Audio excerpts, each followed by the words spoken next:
implemented, what its implications are. And I think that's both what impact it'll have on the world and what impact it'll have on the American people.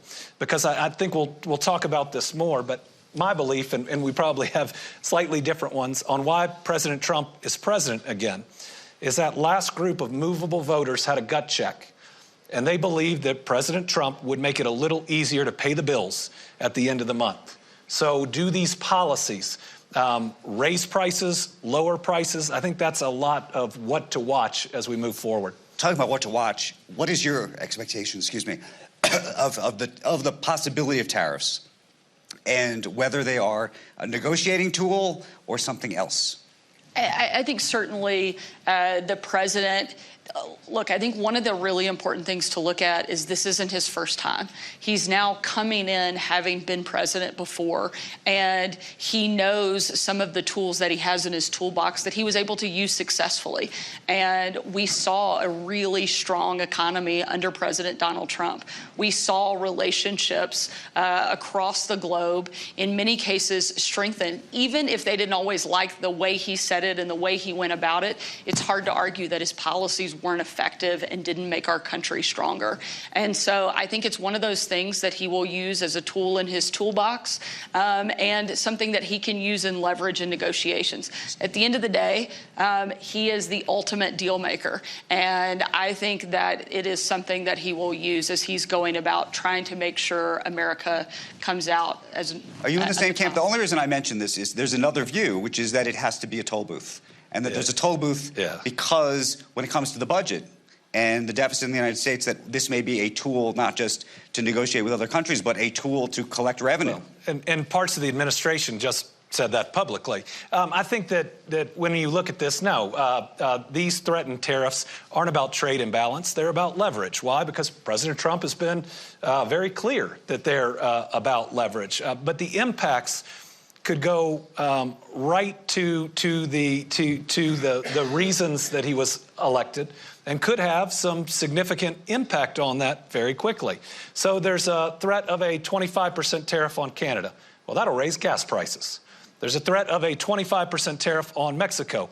Well, that'll raise food prices. And when you look at the politics of inflation, what are the two things that Americans see? Well, first on every corner is gas prices, and then in the grocery store it is food prices. And so I think as the world watches, it's going to be important to know what the leverage being sought is, and not just following, say, a trade imbalance, but looking at what the objective is and whether or not there are any steps being taken or moving between the two countries to know whether that tariff is likely to come to be. If I could, one thing that I think that is really important in that conversation, particularly when you're looking at gas prices, and one of the things that the president has talked about a lot just in the last couple of days is unleashing American energy. And I think having that balance is what makes a big difference. We saw that in the first Trump administration. We actually were no longer dependent on others for our energy resources. One of the best ways that we can be competitive is not to depend on other people for our energy.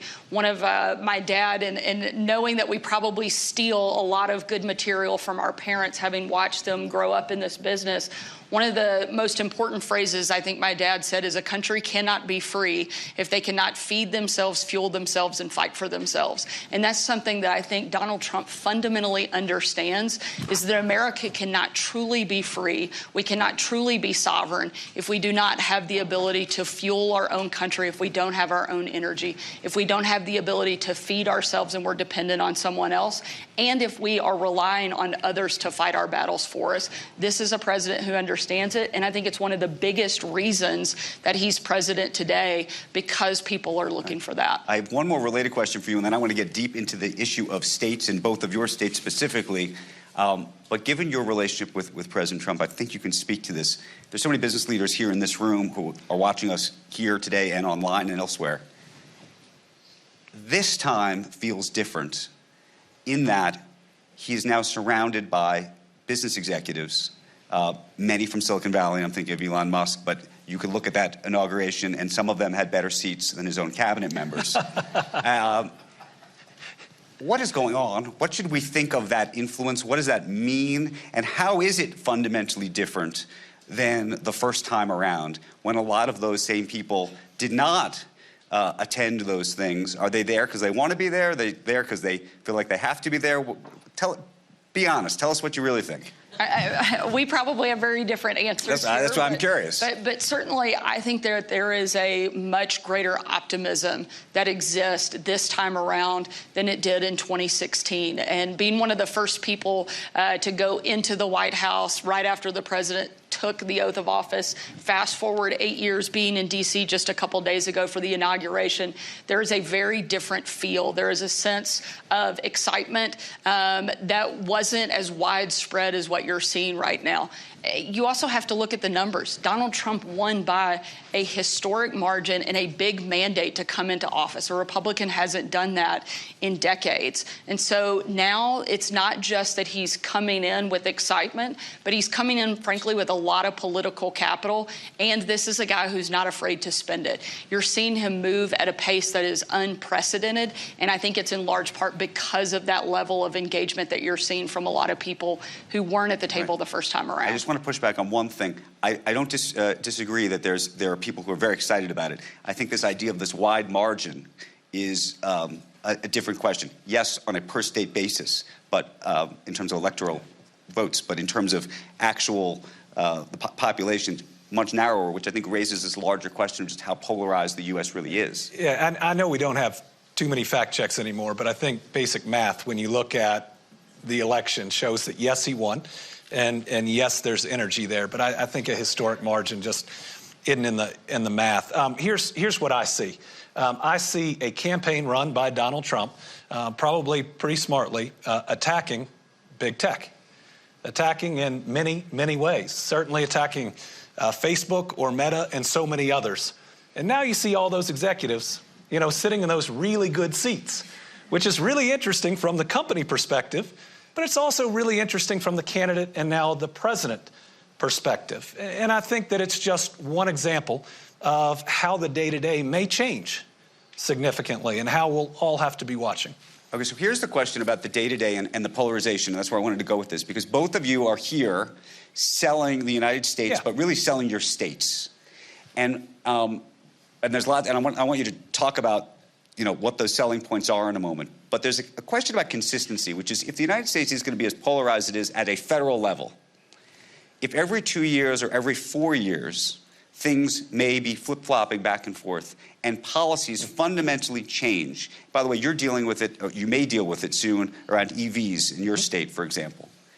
How easy or hard is it for you to sell your state? And how should foreign investors think about investing in the U.S. given that polarization issue? Well, first, let me say we'll disagree on federal politics, but I very much respect the governor because I know what she does day to day. Who your governor is, if you are a citizen of your state or you are a business in that state, is really much more important to you, in my belief, than any makeup of the federal government. That is the relationship that you have in location, in growth, in business climate, in workforce, and in so many other needs. It's the direct relationship that as an employer you have or that you should have. And so much of what we do on a day-to-day basis is driven by getting things done, being practical, and a lot of the politics, I believe, as a governor on the day-to-day running of our states disappear. Because good jobs, accessible health care, safe roads and bridges, safe communities, good schools, those are things that we've got to deliver whether we're red or blue. And I believe those are the things that should unify the United States, things that we can work on together, or at least I hope things that we can start working on before we start arguing. So the arguing doesn't tear us apart on getting those basics done. We're both here because foreign direct investment is critical in the United States. In the 1980s, Toyota put their first North American manufacturing facility in Kentucky.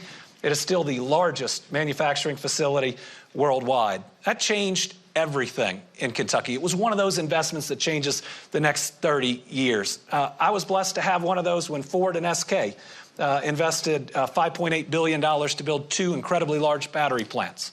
That'll be one of the next big movers. Both required foreign investment. And while we're here, We get to talk to CEOs directly here at Davos that have thousands of jobs in our states.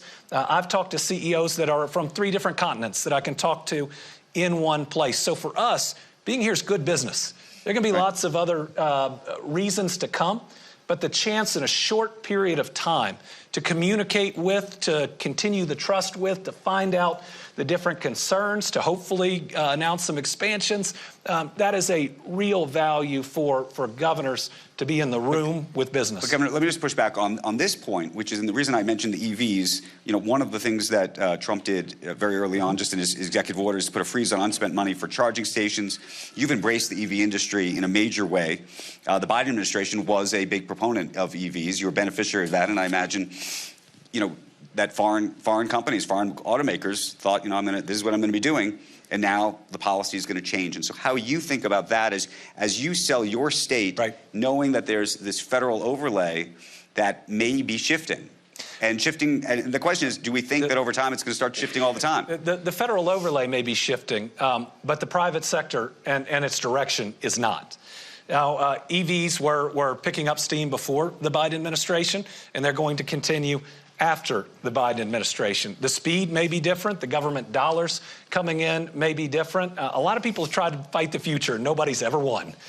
We know this is a big part of the future. And as the CEO of Volvo said this week, if you're not brave enough to invest before the inflection point, you get left behind. And so that growth in the EV industry, whether government dollars are coming in or not, was never going to be linear. But the importance of being in it, especially as we see more chargers and the cost will come down, even if the credits aren't there. When it takes off, we know we're going to be a part of it. And we got that $5.8 billion investment before the IRA was ever passed. And so while it is helping the cash flow, certainly, of it, this is the private sector on sustainability, on electrification, has been pushing and driving and will continue to do so. Governor, what's the elevator pitch? I think one of the things, and certainly completely agree with the governor, it's so important for us to have the opportunity to come in and talk about what our state has to offer. And we're so directly connected. I think one of the reasons that things like the government subsidizing individual sectors within private industry is dangerous is because exactly what you're seeing with electric vehicles. We shouldn't be putting our thumb on the scale, but instead that's why states and the fundamentals and the things that we have to directly offer, like our workforce, like our ability to supply energy, that's what allows us to be competitive and make a difference. The pitch we're making is that come to Arkansas because there you can grow your business to be anything that you want it to be. That's, I think, what a lot of governors are talking about and selling. We've invested and spent the last 2 years since I became governor focusing heavily on education because I know that that's what's going to make a huge difference in our ability to recruit and retain big companies, is whether or not we can provide the workforce that they need and that they will demand in order to be successful.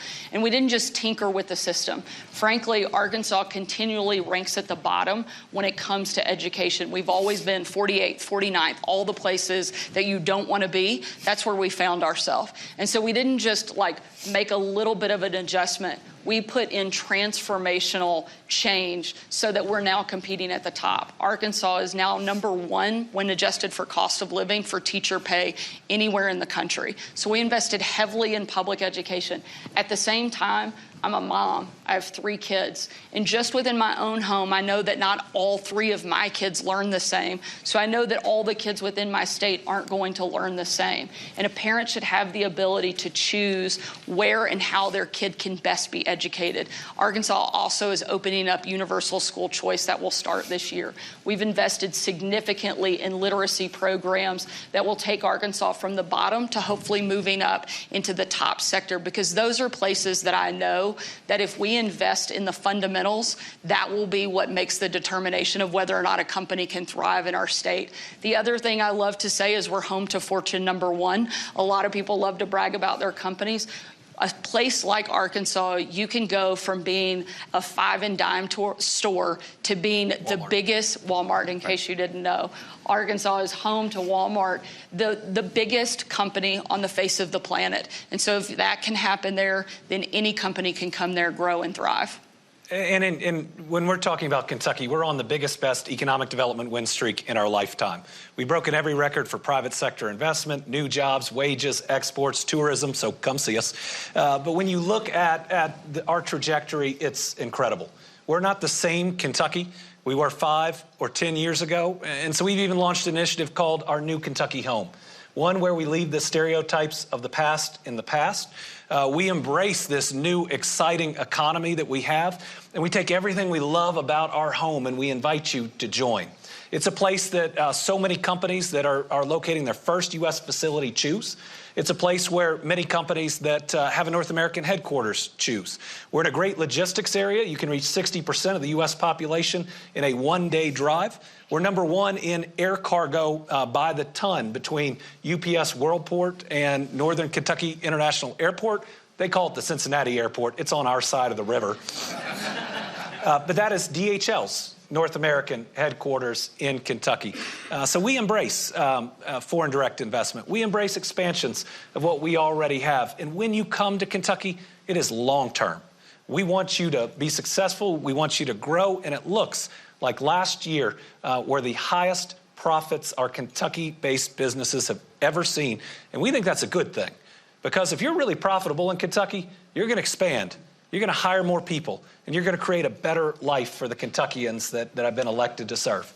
That's the sales portion of the panel. Thank you for that. No, I want to give you the opportunity to do it. You can see the competitive spirit that we have, because that's exactly one of the, I think, differences of being a governor, is that you're going out and you have to be the chief salesperson, the chief spokesperson for your state.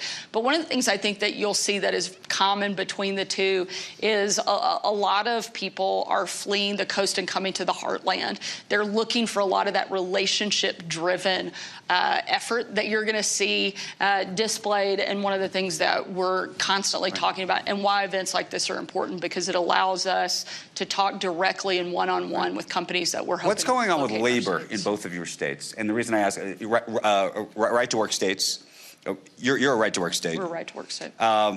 You increasingly have a whole bunch of unions that didn't exist before when Toyota first showed up.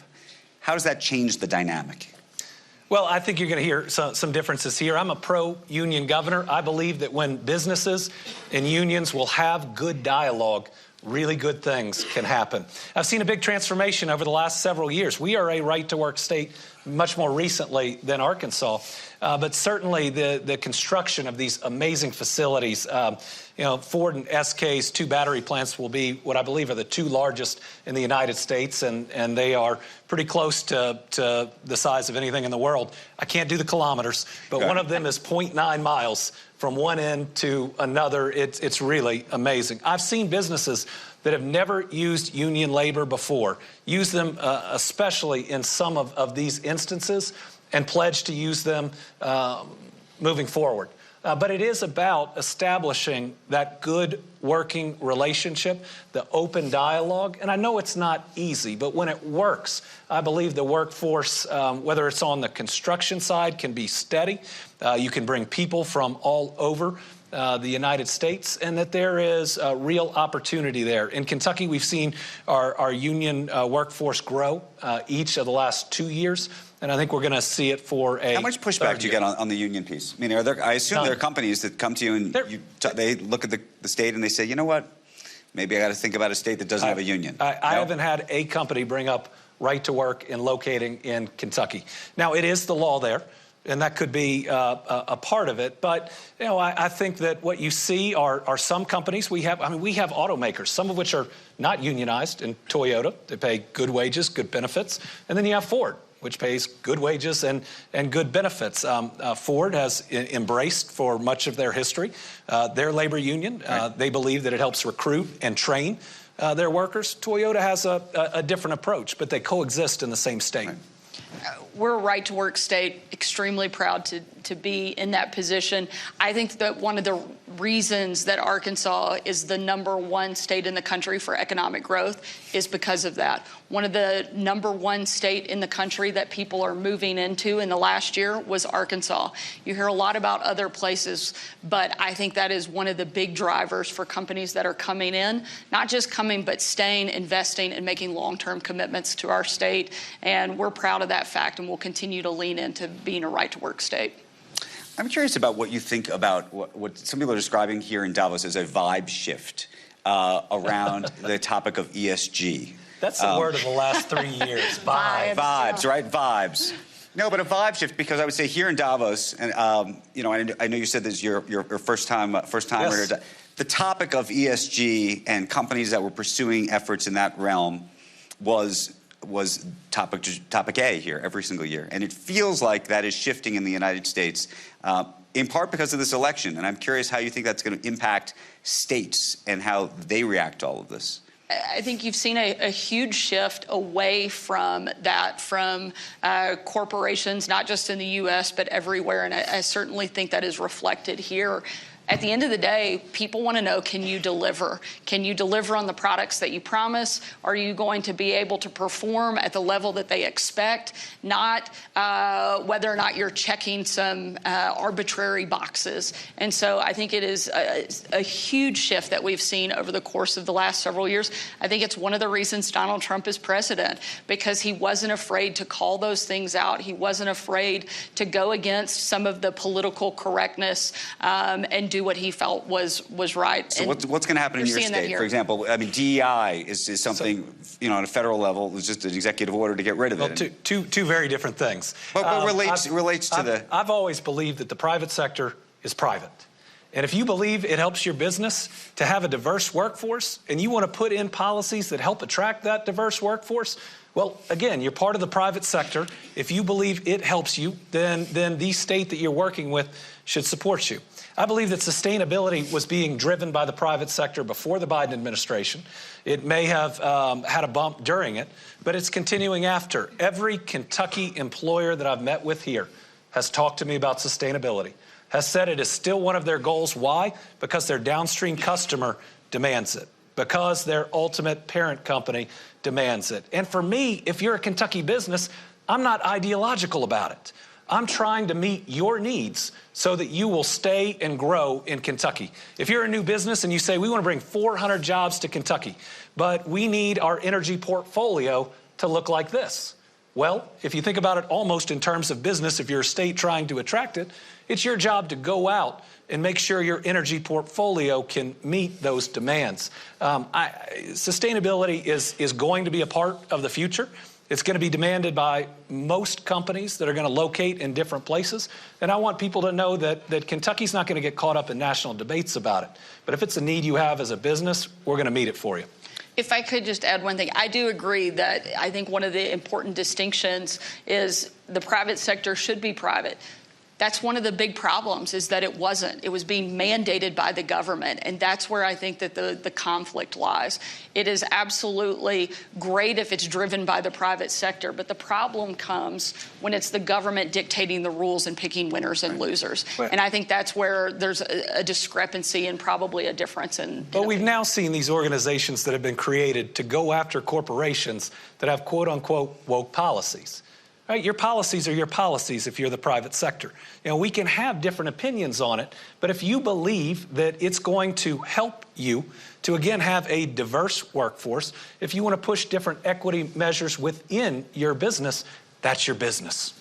But isn't it interesting, can I just, on this point, isn't it interesting, blue states for a very long time, Democrat majority states, pushed businesses in all sorts of ways on all sorts of issues. And the expectation was that Republicans would never push companies on anything because it's supposed to be, believing in a free market, companies should be able to do whatever they want. And all of a sudden, the whole thing has been reversed, right? Do you think that this is in reaction to blue states in some ways going too far? And I'm thinking, when I say blue states, pension funds, sure, and others who really push companies into doing things that then there's been this pushback on the other end. We like to put everything in a box. It makes it easier when you talk about it to have red states and blue states. And certainly on the federal level, sometimes in Congress you see that. But I think the running of states is much more complicated than that. And I think there's a lot more nuances between approaches of governors from the same party. It may be Southern governors have some different approaches. And so I just really encourage you to get to know your governor and where they are. I don't describe myself as liberal or conservative. I describe myself as pragmatic, because as a governor, you have to get results.